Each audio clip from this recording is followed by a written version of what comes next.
What's up, y'all? Welcome to another episode of Beyond NSU. I'm your host, Taylor Henderson, and today we have an exciting show for you. We are speaking with the one and only J DESIREE RODRIGUEZ. She is an Afro-Latina and four-time self-published award-winning author, a professor, former Mrs. All-Star Southeast 2021 title holder, and doctoral scholar. And I thought I wore many hats. J DESIREE has over 10 years of strategic communication and community outreach experience. She became a business owner at the age of 23 with a goal to impact the youth through literacy and mentorship. For the past 2 years, J DESIREE founded and hosts Literature Matters, a literacy outreach festival that creates a space for diverse books and authors. Wow. DESIREE, welcome, and thank you for joining us. Thank you. Thank you for having me. Yeah, of course. How are you? I'm doing okay. A little tired today, but doing all right. Yeah, as all of us. Well, first and foremost, you're an NSU alum. Mm-hmm. How were your years here? How did that mass communications interest spark for you? Like, how was everything then? Yeah, so I started school at 18, and I was here for 4 years. I would say I struggled a little bit at the beginning. I thought college was going to be like high school, but it wasn't. Yeah. You know, new paths, new friends, new relationships, and I struggled a lot making friendships here. Along the path of my struggle, I joined a sorority, Sigma Gamma Rho Sorority Incorporated, and I learned a lot about business. I learned a lot about hard work, a lot about perseverance, getting through hardships, and I think most importantly, that's what brought me through NSU. Wow. Yeah. So with you majoring in mass communications, how did that interest spark for you? Where did it start? I know, yeah. So I started writing at the age of 17, and believe it or not, I actually wanted to go to school to cook. And my father told me no. And since then, he said, okay, well, you're going to major in something that I could see you doing different things with. So that's how communication started. I didn't know that I was going to be good at doing on-camera work or speaking in front of people. It came to me organically. But I would say mass communications has been paramount to my life. Like, I've been able to do speaking engagements. I've been able to teach speech to students. And here at Norfolk State is just home. I will always give 100% props to Norfolk State. I wouldn't imagine my life any other way without Norfolk State. So all in all, Norfolk State did prepare you for the life that you created for yourself? I would say so. It provided academic support. It provided socialism, meaning knowing how to see yourself in the real world. Right. Because I am an Afro-Latina, growing up, we spoke Spanish and English in the home. However, my mother didn't make us learn Spanish. So when I came to Norfolk State, I was trying to figure out who I was. Was I Black? Was I Dominican? What am I? And I believe that having different forums, having events, having different folks from all walks of life, all types of melanin, come together and see the beauty in that. And Norfolk State taught me that. Good. Yeah. And you've said you've been writing since 17. Yes. And you have 4 books. Yes. How did that start? What was the process like? Yeah. Did you ever see yourself actually publishing 4 books? Are we looking for more, or? Right. So I started writing in the 2nd grade, and along elementary school, I went through some challenging moments as a young kid. And I turned to poetry as my way to cope with my emotions.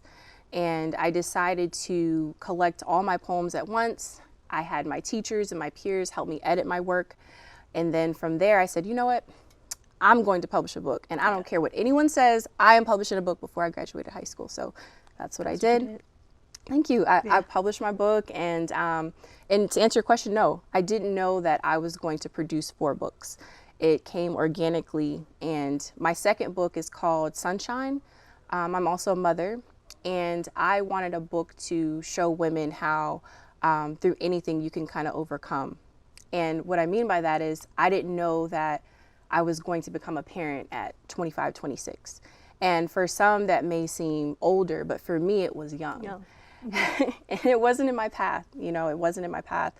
And so I wanted to create a book to inspire other mothers that if, perhaps you didn't have family around. At the time, I was living in San Antonio, Texas. If you don't have a lot of friends around to support you, because my friends were here in Virginia or Baltimore. I wanted a space that other mothers or other women that are looking to be authors or looking for a place to turn to, they could turn to my book. Okay. Yeah. That's actually good. Thank you. Yeah, I can relate to a way in that you turn to your poems and writing in a way to cope. Yeah. And turn that into something else. So I definitely can relate to that. Now, you said you're a mom. Yeah. Of how old, how young? My daughter is 4. Okay. She is 4, and it's very difficult. I think a lot of nowadays with social media, a lot of folks say, "Oh, it's so great being a mother," and I'm just transparent. It's hard.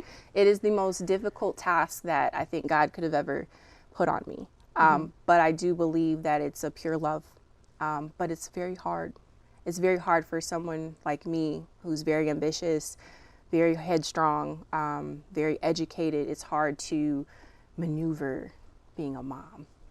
So I stay very organized. I have an agenda, on my phone.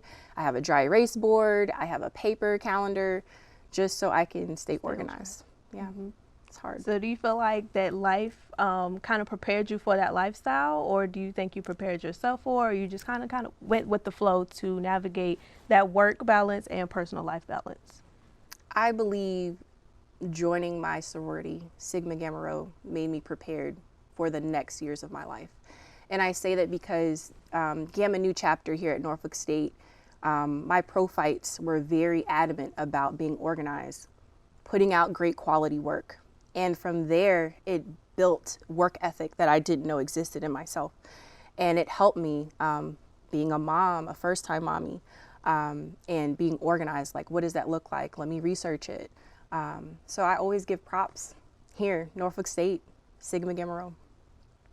It seems like without NSU or anybody here, things would have, gone in place to where you thought it would be. So that helped progress you into the next stages and steps in your life. Yeah, I agree. Yeah. I agree. Norfolk State, it wasn't my first choice. And although I worked very hard at maintaining my grades, at studying, I didn't get into Old Dominion. In fact, I wrote a second letter asking them to let me in because I had a full naval scholarship of $180,000. Wow. And they still didn't let me into their university, even though I could have went there for free. Right. But it was my SATs. Testing was not my jam. It was not bread and butter, like at all. I struggled. I can write all day long. All day long.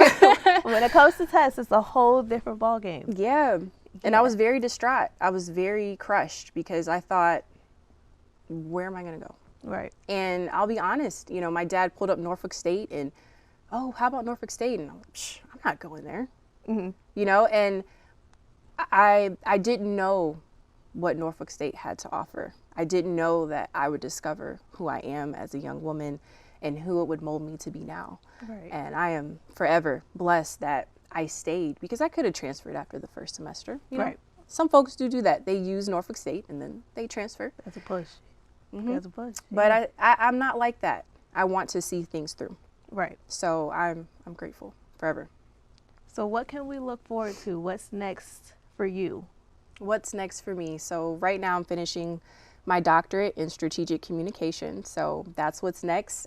Once I leave here after homecoming, I can sit down and write and finish my dissertation. I do see a 5th book coming in the future. If I have some time. And just continuing to love on my family, love on my husband, and just stay the course, stay focused.